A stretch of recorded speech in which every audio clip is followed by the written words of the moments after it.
আহমেদাবাদ বিমান দুর্ঘটনা, যে আতঙ্ক এখন দগদগে, আর সেই দুর্ঘটনার মূল কারণ কি রয়েছে তার তদন্তে এবার যোগ দেওয়ার প্রস্তাব রাষ্ট্রসংঘের প্রস্তাব প্রত্যাখ্যান ভারতের, এবং তদন্তে আর আন্তর্জাতিক হস্তক্ষেপে চাইছে না এই মুহূর্তে নয়াদিল্লি।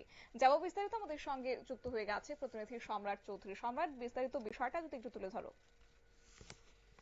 একদম শতাব্দী, আহমেদাবাদের যে বিমান দুর্ঘটনা, এই দুর্ঘটনায় এখন পর্যন্ত 275 জনের মৃত্যু হয়েছে এবং এই যে দুর্ঘটনা তাতে কিন্তু বেশ কয়েকজন বিদেশি নাগরিকরা রয়েছেন।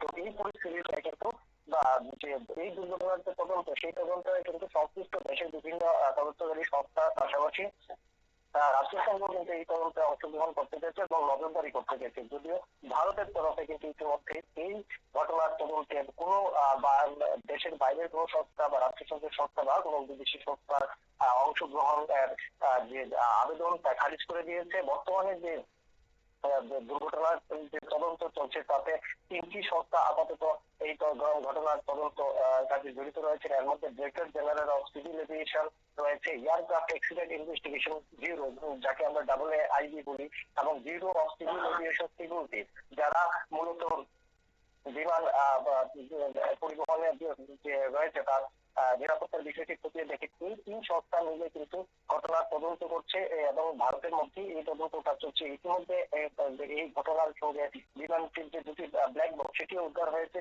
তার যে তথ্য রয়েছে সেগুলো ইতিমধ্যে উদ্ধার করে নেওয়া হয়েছে বলে কেন্দ্র সরকারের তরফে জানিয়ে দেওয়া হয়েছে। এবং অন্যান্য যে রাষ্ট্রসংঘ থেকে শুরু করে যে বিভিন্ন বিদেশি তদন্তকারী সংস্থাগুলি এই ঘটনার তদন্তে অংশগ্রহণ করেছে তাদের যে আবেদন, এটি আপাতত এই আবেদন খারিজ করে দিয়েছে ভারত। ভবিষ্যতে প্রয়োজনে দেখতে হয়তো আগামী দিনে এই ঘটনা তদন্তে কোনো বিদেশি সংস্থাকে অংশগ্রহণের অনুমতি দিতে পারে। তবে আপাতত ঘটনা তদন্ত কিন্তু ভারত সরকার নিজ দায়িত্বে করছে এবং দেশের মধ্যেই কিন্তু এই ঘটনা তদন্ত চলছে।